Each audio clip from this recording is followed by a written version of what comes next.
Mayong hapon, Negros. Ini ang Digicast Negros X. Ang nagapanguna nga napulo ka mga balita sa Negros ang amo ni kadulong sa inyo.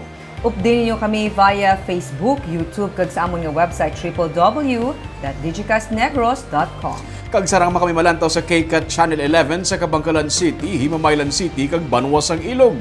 Kag yari na ang top 10 nga mga balita sa Negros subong adlaw. Syudad sa Bacolod, nagapanghanda na sa paghimuon nga pagbakuna kontra COVID-19. 7 ka mga banwa ang syudad sa Negros Occidental, 0 COVID cases. Talisay kag Victoria City, mga deklarar sa state of calamity bangod sang halit sang baha. Sa Sagay City, lolo nga ma-attend sa misa, nagsakay sa balsa na lumos. Kag sa aton nga public service segment nga huya man ta. Mga motorista, ginreklamo ang patalan nga traffic light sa mga patio sa Bacolod. Initanan sa Digicast Negros X.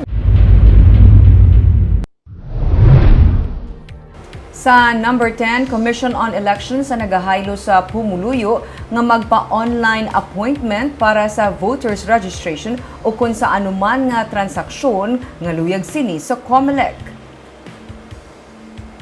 Suno kay Attorney Cathrina Trinio Canya, ang election officer sa Bacolod, wala labot nga mas madasig ang pag-process kung naka-online appointment, mas safe pagid ini sa tunga sang COVID-19 threat nga ginaatubang sa gihapon. Suno kay Trinio Canya, magbisita sa website sang COMELEC ang mga luyag magpa-appointment. Piliun lamang ang voter sa registration tile kag sundo ng mga tikang para sa online application for local applicants kag i-print ang application form. Pero ginsilingman ni Trinio Canya nga bukas sa gihapon ang talatapan sang COMELEC sa pagbaton sang walk-in registrants. Ang mga nakapa-online appointment naman ang may priority. Antes pa man sang COVID-19, yara na ang online appointment pero mas nahatagan ini sang pagtamod karon nga may pagpanghangkat sa ikaayong lawas. Mas maayo nga samtang mas temprano makaparehistro na nga daan suno sa COMELEC. Mas madasig sa ila, mas safer sa ila kag sa amon man mas madasig man ang amon nga encoding because ara na ang data nila man sa ila application forms nila. Ang aton nga appointments is limit lang kita 50 no persons per day. O galing lang kahit hindi man tanan nagakadto on the day sang ilang appointment nga gin-set nila sa website sang COMELEC. So wala na kanugon lang kay siguro man bala there are other man tani people man nga gusto mag-avail sa asang online appointment. Sa number 9, kung may aragid man sang luyag mag-ikwentro sa kay Governor Jose Lacson para sa 2022 elections, hindi inigikan sa United Negros Alliance o kun UNEGA. Inisunod sa kay Vice Governor Jeffrey Ferrer bilang reaksyon sa impormasyon nga mayara sang may buko nga magkontra kay Lacson sa 2022. Damlag pagin siling na ni Lacson nga hindi man sarang makapili kung sino ang pwede mo nga mangin kasumpong sa politika. Bukas ini para sa tanan. Sunod kay Ferrer, iyanan na siling nga siya ang nagasuporta sa liderato ni Lacson kag siya ang magapapili bilang vice gobernador sa 2022. Damlag pa, mahilisugot na sa UNEGA kag Love Negros magluwas na lamang sa mga banwa kag syudad nga may sang mabaskog nga political rivalry nga pagasundon ang equity of the incumbent. Samtang sa bahin naman ni Board Member Andrew Montelibano, wala siya karon sang plano nga magbalik sa banwa sang Murcia. Iyaman ginsiling nga naistoryahan na nila sang iyang mga pakaisa nga sanday Board Member Patrick Lacson kag David Lacson nga ang ilang mga political plans. And then, of course, Love Negros, why man? Pero ikaw yung vice, magalang talaga congressman or vice governor? Sa every time na ginambal ko, suportahan ko ang leadership ni Gob sa province, sumadlagan ko vice governor sa iya. Sa amon niya pamilya, subong sa Lacson, na tatlo kami, kung ano man ang amon mga political plans, it will be aligned with each other. Kaya nag-misalign niya sa una, because of course, no, lainay ang partido no? That's why, tanawag lang subong lang nambal namon niya. Gusto na mo na mag-ang partido para magnami ang relasyon sa wala sa pamilya na maguba, wala sa amiguhay na maapektuhan. No? Sa number 8, duha ka mga suspect sa pagkawat sa motorsiklo sa isa ka PIDEA agent ang nadakpan na. Nadakop na ang duha ka mga suspect sa pagkawat sa motorsiklo sang isa ka PIDEA agent sang Enero 3. Nagapark lang sa gwa sang PIDEA office sa Buri Road sa Barangay Mandalagan sa Bacolod ang motorsiklo sang PIDEA agent nga si Jesse Boy Orbino sang inyang ginkuha sa mga suspetsado. Nadakop sa hot pursuit operations ng PNP, Sanday John Carlo Badian Conde kag Angel Kapunong. Na-recover man sa ila motorsiklo sang PIDEA agent.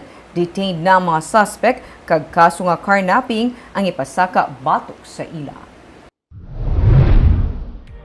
Sa number 7, Internal Affairs Service ang NOCPO ang nag-ausisa na sa karon sa isa ka pulis nga ganreklamo nga nagpalupok sang iya nga armas. Nagpadulong kahapon sa Talisay City PNP ang Negros Occidental Police Provincial Office Internal Affairs Service agud si saon ang reklamo batok sa isa ka pulis nga ginreklamo sang indiscriminate firing sa adtong Disyembre 31. Ginreklamo sang iya nga kaingod si Police Executive Master Sergeant Renzi Lambayong nga katapos ang sila'y PNP matapos nga siya ang ginaligar magpalupok sang iya nga armas bangod sang ila nga inaway sang iya nga kaingod sa Barangay Zone 12A sa syudad sang Talisay. Suno kay Police Major Jigar Jimeno, ginistorya sang iyas ang pulis pati na ang pamilya sang tagreklamo angot sa mga kaso. Suno kay Jimeno, wala sila sa may nakita nga ebidensya nga nagpalupok sang armas si Lambayong. Ginapanginwala naman ni Lambayong ang akusasyon sang tagreklamo. Ginugang pa ni Jimeno nga may ginpadala nga deformed slug ang pamilya sang tagreklamo pero ini matapos ang 3 ka adlaw na sa ilang pag-file sa ilang complaint sa PNP. Si Lambayong ang parayon man nga nagaduty sa karon sa sila'y PNP bungod sa wala man sang formal nga reklamo nga ginfile batok sa iya suno sa pulis.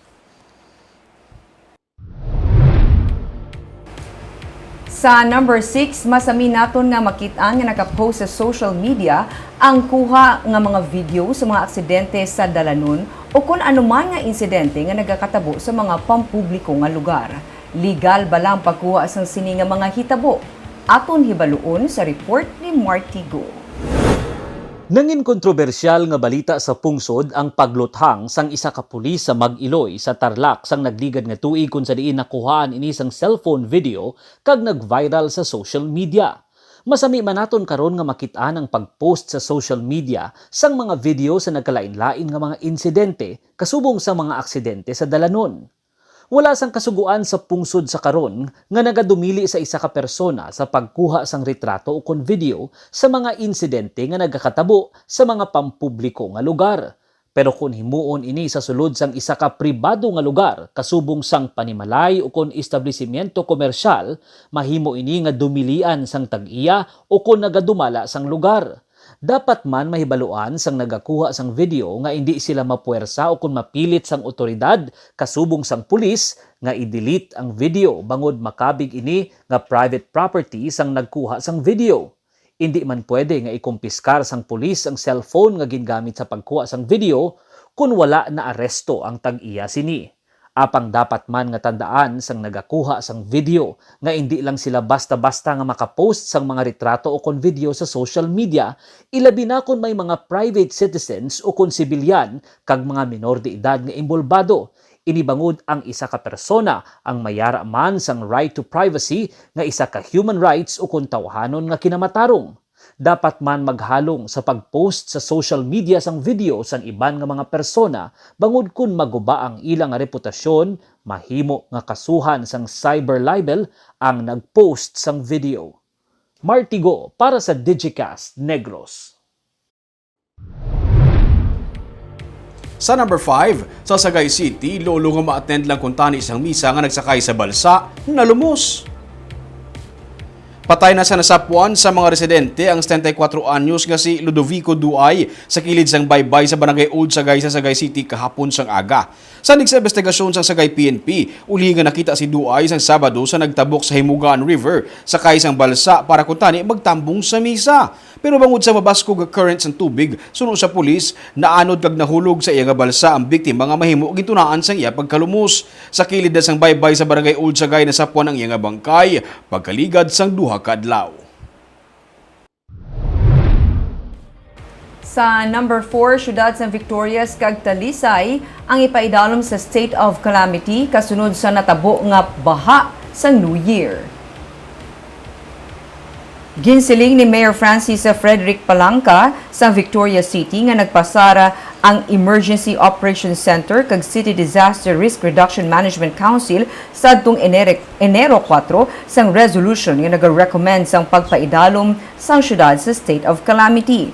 May halos 9,000 ka mga pumuluyo ang apektado sa pagbaha sa Victorias kag 38 ka mga balay ang destroyed kag 111 naman ang damaged. 7.6 million pesos naman ang balor sang halit sa pananong kasapatan kag fishing vessels sang baha. Suno naman kay Mayor Neil Lazares sa Talisay City, iya naginhinyo sa SP nga ipaidalom ang syudad sa state of calamity. May 17 ka mga barangay ang apektado sang baha sa Talisay. 19 naman ka mga balay ang destroyed tungod sang pagbaha kag 235 ang damaged.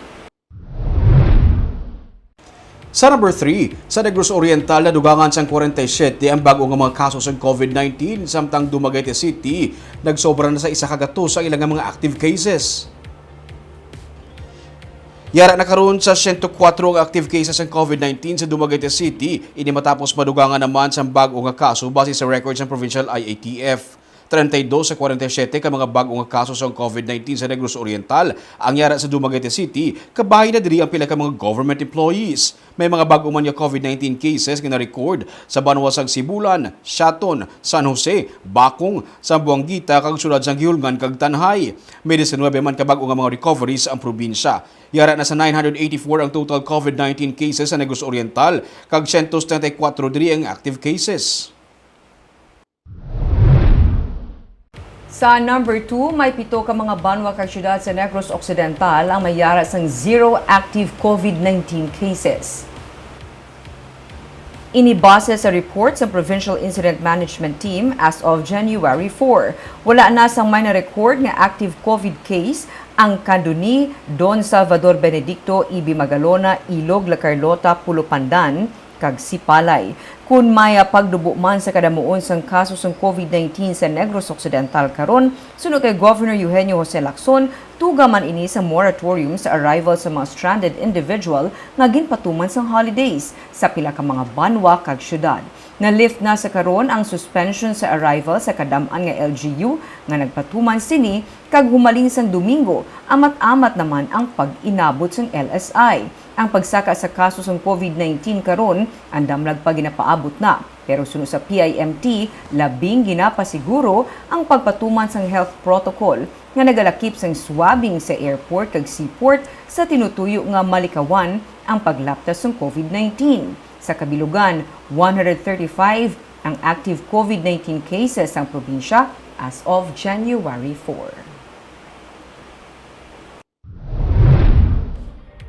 Kag sa numero 1 sa mga balita subong nga adlaw, Vaccination Council sa syudad sa Bacolod ang nagasugod sa ilang profiling sa mga unahon nga madapatan sa bakuna kontra COVID-19.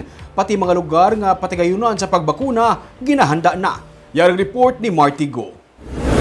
Pagsugod sang bagong tuig, nagsugod naman ang gintukod nga Vaccination Council sang syudad sang Bacolod sa profiling sang mga pumuluyo nga unahon nga hatagan sang bakuna kontra COVID-19. Suno sa Executive Director sang Bacolod Emergency Operations Center nga si M. Ang, nga kabahin man sang Vaccination Council, ginsugura na ang profiling bisan wala pa sang patod ang petsa kung saan umangin available ang bakuna sa syudad. Iniagod kung mag-abot na ang vaccine, madasig kag masulhay na ang pagdapat sini sa mga na-identify na nga mga pumuluyo. Profiling is pag-determine kung sino na sila ang i-immunize and ano ang pag-prioritize. For example, ang top priority would be the medical frontliners, no, ang mga healthcare frontliners natin sa healthcare facilities na nag-attend sa mga COVID patients. Ginsugura naman ang pagpanghanda sa mga health centers sa Bacolod nga pagahimuon nga vaccination centers. Suno kay ang importante nga maplastar na kundiin nga mga lugar patigayunon ng vaccination bangod may mga requirements sa pag-store sang bakuna agud nga hindi maapektuhan ang efficacy sini. The health centers na may ara sang eskwelahan, that means gabiton sa ang gym. Kaya kinanglan, hindi na mapasinertugay ang vaccine. Dasigay. Kinanglan, Yes, nasigay. So, simultaneous. So, imagine na, kung let's say, mag-immunize lang kita 200,000. Bilang presidente ng League of the Cities of the Philippines, nakapakig-angot naman si Bacolod Mayor Evelio Leonardia sa national government para masiguro nga madasig nga makalambot sa mga syudad ang bakuna. Samtang, ginpahayag naman ni Provincial Consultant for Economic Affairs nga si Albi Benitez nga mahimo sa madason nga bulan makalabot na ang bakuna sa probinsya. Siya ang nagapakig-angot man sa kay Secretary Carlito Galvez Jr. nga amo ang vaccine czar sang pungsod kung paano makakuha sang bakuna ang Negros Occidental. Martigo para sa Digicast Negros. Subong nga hapon, ang pinakaunang episode sa aton nga public service segment. Ginpadala sa Digicast Negros ang video sa traffic light nga patalang kung mag-go, nagakapatay ang suga. Ini nga aton gitutukan sa Huya Manta. Isa ka concerned citizen ang nagpadala sa sining nga video. Patalang kuno ang traffic light, ilabi na kung talagsa ka lang nagalabay diri sa may Bangga Patio sa may Dalan Burgos sa Bacolod. Kung nalin ka sa area sa Villamonte padulong sa Burgos Market, makibot ka na lang nga pagkapatay sang stoplight. Wala na sa may nagasiga nga suga sa traffic light nga imo ginasugata. Wala sang yellow, wala man sang green. Pensaron mo nga guba ang traffic light. Kag sa pagtabok mo, kibuton ka na naman nga nag-andar na naman ang stoplight. Ano buot silingon sini, go o kun go ba? Okay kuno sa mga oras nga may traffic enforcer suno sa tagreklamo kay may nagaguide sa motorista. Pero kung wala, gaasa ka man sa wala. Gani ang resulta, nagaguot ang traffic. Gani amon ni palabot sa pamuno sa Bacolod Traffic Authority Office kag Traffic Management Unit ang ini nga problema. Suno sa kay Lieutenant Colonel Luisito Acebuche, may nagpalabot man sa iya sang reklamo parte diri. Gani iya na ini nga ginpaobra gilayon. Kasi hinuhukay siya sa gilid yung sira niya siya, may kinukumpuni yung mga tao natin. Ay, okay. Pero may traffic enforcer naman tayo doon siya. May traffic enforcer naman tayo. May spare part lang kuno nga ginapangita pero ginaksyonan na ini. Samtang wala pa makaayo, may ginpahamtang diri nga traffic enforcers. Bantayan na namon sir nga mahuman na. Maayo kay ginaksyonan man gali dayon Huya man ta. Barb, nakalabay ka da recently, dira, sa Bangga Patio. Kahapon luming wala ko da nakalabay. Ang last ko nga labay sang nagigad, I think, sang pikid bala sang holiday. Naan nakita ko ya, ang may duha na ka traffic enforcer nga nagabulig sa traffic flow sang lugar. Kaya ano na daming congested na ang lugar. Abi ko maganda una, Barb, nang ipatay ang traffic light, kibot ang traffic enforcer. Kaya gali iya, may diferensya sa traffic light. That's why may duha ka enforcer. Kung ikaw ka drive, inang first time mo bimalabay da, makibot ka kay, oops, guba ni kun ano. Kibot ka mo na go, kay gali iya ang go, patay. Mag-red, stop. Makibot ka na lang bali in short. Ay, naglakat. Gusto nag-red lang yung diretsyo. Pero at least, si Sir Ase, tagampal to nga mo to, ginakaiuna siya, subong natin nga makuhan gid siya, may ngagaw repair. Kaya recently man ako nung naguba. At least, kadasig sa pag-aksyon ni Sir, huya man ta. Kahaga mo yan itong mga balita sa Negros subong adlaw. Kay man sa panahon karon importante nga may ihibalo ka sa nagakatabo sa imo nga palibot. Pero dapat balanse kag eksakto mga impormasyon. Padayon kami nga magapangalagad sa Negrosanon. Ako si Barbara Mijares. Tutob sa buwas, ako naman si Romeo Subaldo, mayong hapon.